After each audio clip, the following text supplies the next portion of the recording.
Então, pessoal, nas últimas aulas nós estudamos sobre os agentes modeladores do relevo, que se dividem entre agentes internos e agentes externos. Os agentes internos, né, vocês estudaram fotos, né, sobre o vulcanismo, então esses são os agentes internos do relevo. Agora nós vamos falar sobre os agentes que não vêm do interior da Terra. Então vamos falar aí sobre esses agentes. Então, o primeiro dos agentes aí, vocês sabem que os agentes estão através do clima, através da ação do vento, através da água, do gelo, dos seres vivos, etc. Da ação humana, né? Então, e se compõem com o passar do tempo, eles se desmancham, eles se decompõem, esses sedimentos eles são transportados através de vento, através da chuva, né? São transportados aí ao longo de milhares, deixa eu fechar aqui, tá com barulho, ao longo de milhares e milhares de anos, e eles vão formando esse conjunto de agentes. Então, pessoal, olha só, sobre esses processos, né, de desagregação, de decomposição das rochas, nós chamamos, no segundo parágrafo, aí embaixo dos agentes externos, o que é intemperismo, que são os processos de decomposição das rochas, né, de desfaz. Esse processo nós chamamos de intemperismo. E aí, o intemperismo, ele pode ser de intemperismo químico. O intemperismo físico, ele acontece quando a rocha é fragmentada em grãos de variação química, ok? Então, ele acontece de forma normal quando a rocha ela é desmanchada em grãos de qualquer aqui, ó, bem pequenininho, um grãozinho de nada. Então, essa decomposição das rochas, elas se desfazem aí em qualquer tamanho. E aí, esse intemperismo é alteração química, que é o contrário do outro tipo de intemperismo. Então, a variação de temperatura é um dos fatores que influenciam o intemperismo químico. Aliás, e eles fazem com que a rocha seja fragmentada. Nós temos também o intemperismo químico, que é o processo, né? É um processo produzido pela ação da água da chuva e que provoca a recomposição. Então, por exemplo, o clima é um fator determinante para que aconteça um intemperismo químico, né? Ele tem intensidade em regiões úmidas e regiões de temperatura elevada. Ok, pessoal? Esses dois tipos de intemperismo, eu queria que vocês marcassem aí como que ele acontece. Tá aí, ó, o intemperismo físico, no finalzinho da no início da 389. Então, a diferença entre eles. O físico, né, ele acontece, a rocha é fragmentada, sem a ação, sem alteração, sem ocorrer alteração química da rocha. E o intemperismo químico é aí através de uma reação química, e essa reação se dá através do clima. O clima é um fator determinante para que aconteça esse tipo de intemperismo, né? Principalmente nas regiões mais úmidas e nas regiões de temperatura. O que é ação fluvial? Quando eu falo fluvial, é tudo aquilo que se refere aos rios. Flu, F-L-U. Quando eu falo fluvial, é tudo aquilo que se refere a F-L-U. Ok? Então, olha só. Professora, seu áudio está um pouco baixo, não consigo escutar muito bem você. Pois é, mas aí não tem como aumentar, tem? Olha só, depois vocês podem ver a gravação, que eu vou colocar lá no YouTube. Mas não tem como aumentar o áudio aqui. Então, olha só, na gravação é geralmente... só diminuir a tela e aumentar o volume. Vamos botar todo mundo aqui também para ajudar, né? Então, a tela não tem como diminuir mais, porque eu já diminuí, ela já está reduzida, e o volume também já foi aumentado ao máximo, certo? Então, olha só, o volume já está no máximo. Então, pessoal, continuando aqui, a ação fluvial é a ação que vem das águas dos rios. Os rios, eles são rios temporários. O que são os perenes? Os perenes são aqueles rios que nunca secam. Os rios temporários são os rios das chuvas, né? Então, esses rios, eles transportam uma grande quantidade de sedimentos. E essas ações aí, né, esse transporte de água, né, ao tipo de rocha, as condições climáticas, a quantidade de chuva na região, isso aí alteram as margens do rio. Ó, aí embaixo nas imagens, observe as imagens da apostila aí, ó. Nós temos um exemplo de vales e um exemplo de cânion. O que são vales?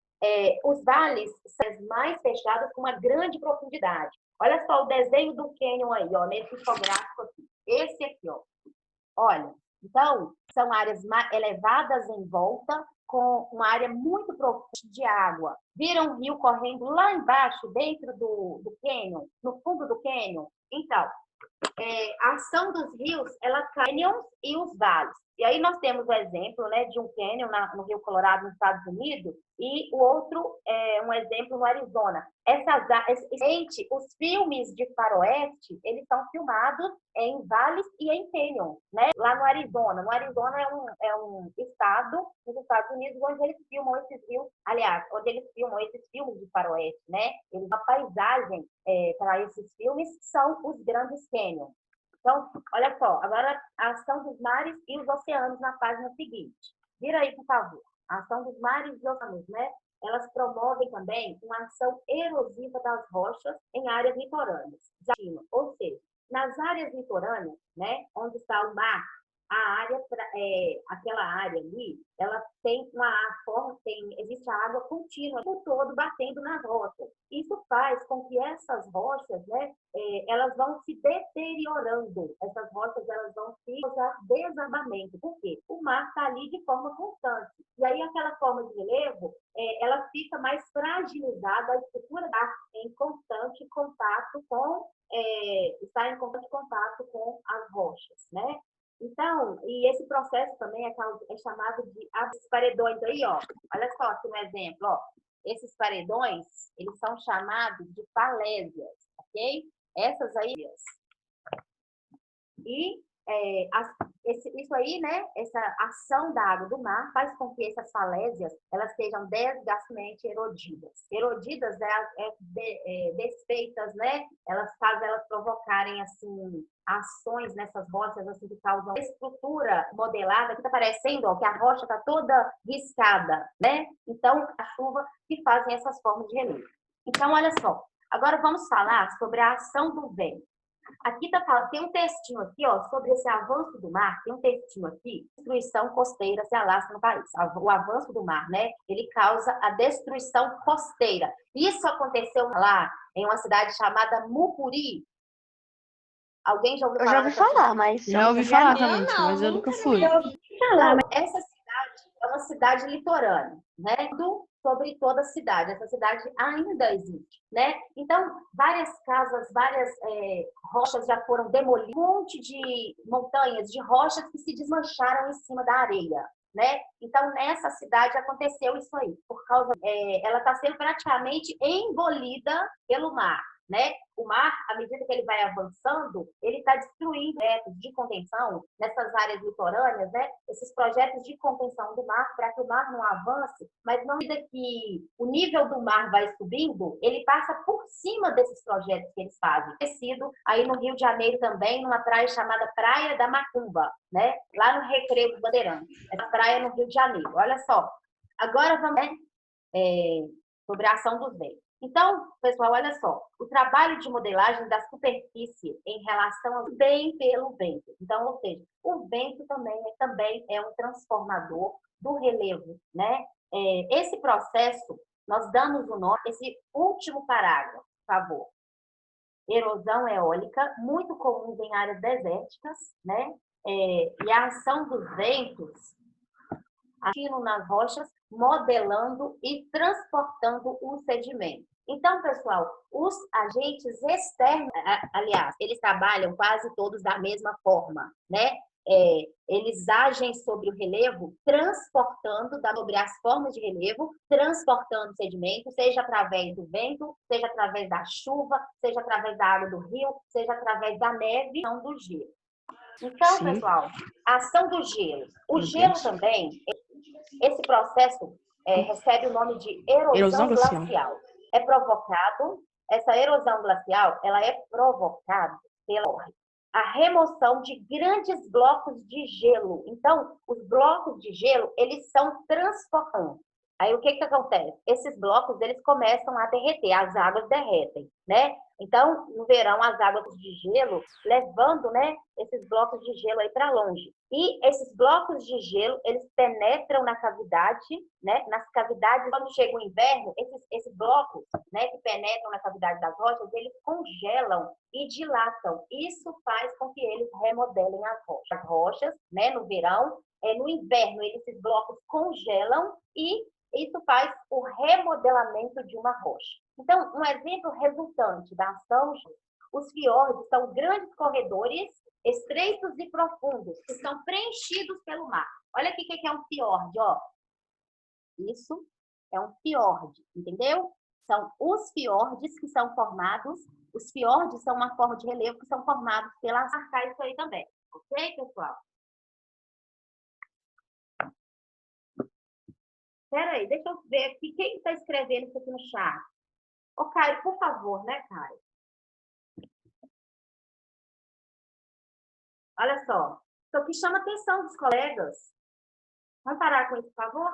Então, olha só, pessoal. A ação humana também.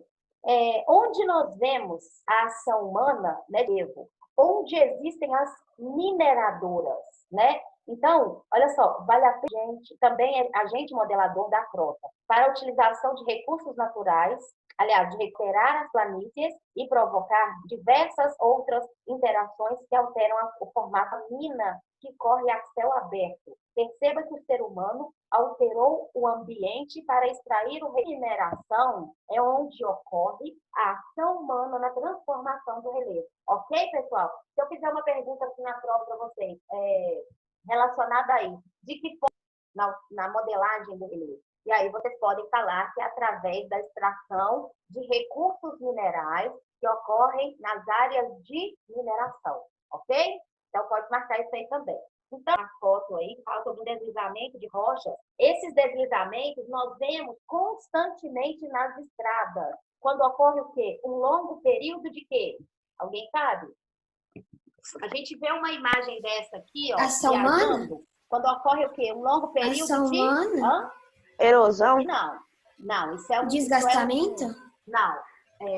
Quando ocorre esse deslizamento de rochas, ação da chuva? Um grande período sequencial de chuva. No verão?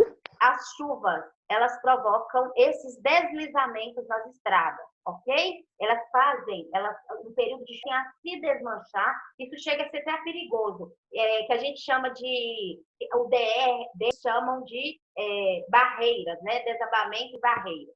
Então, esse deslizamento dessas rochas aí, né, ele ocorre em constantes acidentes. Por quê? A pessoa não sabe a hora que ela vai estar passando debaixo sobre um local que vai deslizar, né? Então, ocorrem vários nas beiras de trás. Agora nós vamos falar, de forma resumida, sobre o relevo brasileiro. Vocês sabem que o relevo brasileiro, né, ele foi formado através do dobramento dos escudos cristalinos e das bacias sedimentares. Então, essas duas formas, olha só, vocês estudaram isso aqui, ó, na unidade 1, sobre os escudos cristalinos e as bacias sedimentares, de acordo com a formação geológica aí do relevo, né? Existem os escudos cristalinos, os dobramentos modernos e as bacias sedimentares. Essas regiões, o Brasil, ele foi originado a partir das bacias sedimentares e dos escudos cristalinos, ok? Então, olha só, lá no finalzinho aí, eu vou fazer uma pergunta importante para vocês. Prestem atenção. Apresenta certa estabilidade geológica, pois ele está situado no centro da placa sul-americana. Lembra que quando a gente estudou sobre abalos que acontecem no Brasil, eles só são registrados por causa dos sismógrafos, né? São abalos quase que insignificantes. As pessoas não sentem, né? Então, qualqueiramente no centro de uma placa tectônica. A América do Sul, ela está todinha em cima da placa sul-americana. Esses abalos, né? Esses abalos sísmicos, que podem causar terremotos, né? Que podem causar maremotos, como vocês estudaram aí. No Brasil, eles são sentidos só através mesmo de aparelhos bem específicos, que é o caso do sismógrafo, que abalos de acordo com a escala Richter. Alguém está falando para mim assim que já são 11h12. Eu não terminei a aula, eu comecei atrasada, no ar com a minha aula, até a hora de terminar a reunião do Zoom, ok? Então, pessoal, continuando aí sobre o relevo brasileiro, né? Quem tiver alguma coisa, algum compromisso, tá? Pode se retirar da aula, mas eu ainda não terminei a minha aula, certo? Então, pessoal, sobre o relevo brasileiro, né? Ao longo da história que eles realizaram, né? a formação dos diversos tipos de relevo. Vocês sabem aí que as 4 principais formas de relevo e depressões, né? Então, no Brasil, existem as 3 formas de relevo que nós vamos analisar aqui no mapa. Depressões, planaltos e planeiras. Por que no Brasil não existem montanhas? Porque no Brasil houve a ausência de dobramentos modernos. O que é moderno? Como não teve dobramento moderno no Brasil, obviamente não terá montanha. E da Bituruna é o quê, professora? Bituruna é uma forma de planalto. Então, olha só, tem gente que acha que o Ibituruna é uma montanha por causa da altura dele. Não é, tá? Então, as altas de relevo. O Ibituruna, ele é um planalto. O Ibituruna, ele tem uma altitude em relação aos metros de altitude. Então, 1.200 metros de altitude é considerado o quê? Um planalto. Existem as subserras, aliás, vales. Então, essas são as subdivisões, mas o pico do Ibituruna, ele está longe das montanhas do Brasil. Professora, se ele fosse maior, ele poderia ser considerado uma montanha maior? Tipo uma altitude bem acima de uns 4.000 metros, isso tá? Sim, 4.000? Sim, poderia ser considerado uma montanha. Só que cadeia de montanhas, que é... Quem sabe onde é essa cadeia de montanhas? Monte Everest? Na América do Sul? Não. Monte Everest é uma montanha. Muito bem, a cordilheira de montanhas que existe na América do Sul, né? É o ponto mais alto do mundo. Aí você sabe que é o Monte Everest, que é a maior. Olha só, essa montanha se localiza lá na cordilheira do Himalaia, que também é um conjunto de montanhas. Então, pessoal, analisando, né, a estrutura geológica que o Brasil ele foi formado através das bacias sedimentares. Guarda, foi o primeiro, segundo, terceiro, quarto parágrafo. Embaixo dessa foto aí, ó, vista da Pedra da Mina, ponto culminante da Serra da Mantiqueira. A Serra da Mantiqueira, né, é o ponto de divisão entre esses dois estados aí, São Paulo e Minas. Então, pessoal, aqui tá lógicas. O relevo brasileiro ele foi formado através das bacias sedimentares e dos escudos cristalinos. Página 394, então, que é para marcar? 92, página 300. Tá. Então, vamos lá. Então, pessoal, olha só, os movimentos tectônicos, né, recentes ocorreram há cerca de 70 milhões de anos atrás. Então, por ter ocorrido há cerca de 70 milhões de anos atrás, né, o relevo foi formado quando ocorreram, né, esses primeiros dobramentos modernos. Por isso que o Brasil não tem montanha, né? Então, essa situação possibilitou que o relevo do país apresentasse baixas altitudes, ou seja, baixas altitudes, a forma, né, altitudes inferiores a 1.200 metros, certo? E a exceção é encontrada nas regiões que encontramos altitude considerável, como o Pico da Neblina, localizado na Serra do Imeri, no Amazonas, considerando o ponto culminante com os 2.000 do território brasileiro. Pode marcar isso aí também, no finalzinho desse parágrafo, no finalzinho do último parágrafo, certo? Pode marcar aí, ó. Final do último parágrafo, na página 392, ou seja, Neblina, localizado na Serra do Imeri, no Amazonas. É o ponto culminante, né? E o pico da considerada uma montanha. Então, vamos lá. Outro processo resultante aí, né, desse longo período de desgaste do relevo são as formações onde os processos de acúmulo do sedimento superam os erosivos. Ou seja, onde existem as planícies, ocorrem processos erosivos. Onde existem as depressões, ocorrem mais processos erosivos, né? Então, nós temos um exemplo aí dessa camada de planície. Aqui é a planície do Pantanal. Na época da chuva, isso fica tudo a planície pantaneira, ela alaga todinha na época das cheias, certo? Então, vamos lá. A altimetria do Brasil, um estudo de medições de altitude, tá? E analisando essa altimetria, né, de acordo com as altitudes. Olha só, nós vemos a legenda, né? Onde estão os pontos marrons, existem altitudes de mais de 1.000 metros. Lembrando que a altitude, eu falo isso com todas as minhas turmas até babá, que as altitudes elas são medidas em relação ao nível do mar. A altura é uma coisa, a altitude é outra coisa. A altura é medida em relação ao nível do mar. Então, nós temos aí, em todas essas partes marrom. Todo mundo aí está analisando o mapa da página 393, pessoal? Sim. Sim. Então, vamos lá. mais de 1.000 metros, né? Nesses pontinhos marrons aí. Então, mais abaixo, onde estão os pontos lá, metros, pontos amarelos, as altitudes de 200 a 500 metros, né? E os pontos em verde são as altitudes isso que está escrito aí do lado, essa informação aí que está do lado do mapa, pode marcar ela toda também.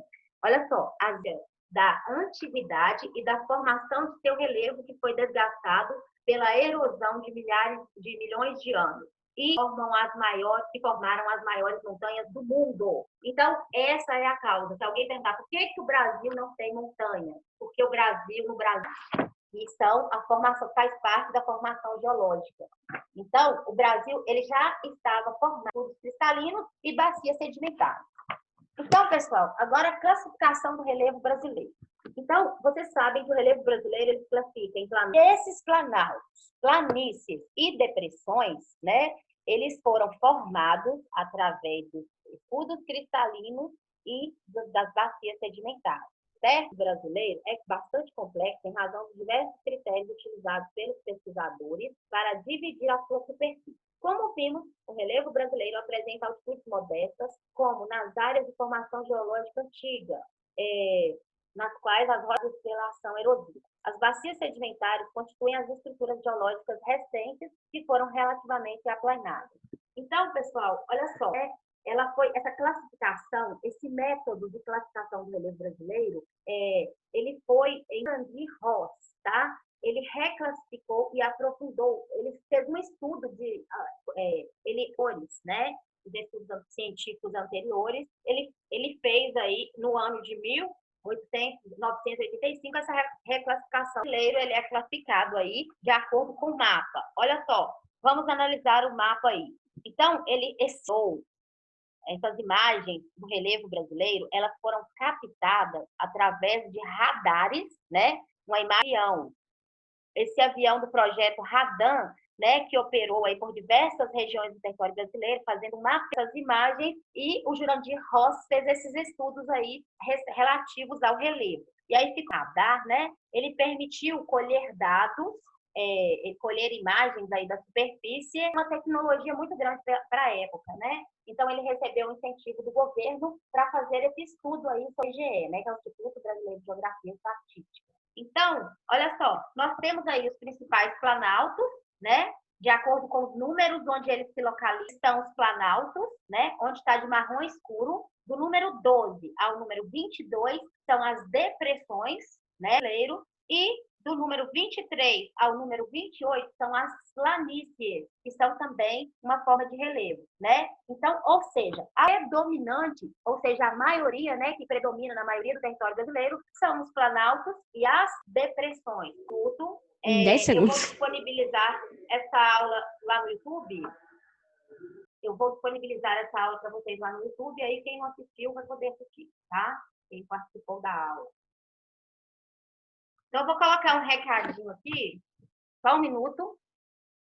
Se não der tempo, depois eu falo com vocês no chat. Não vai dar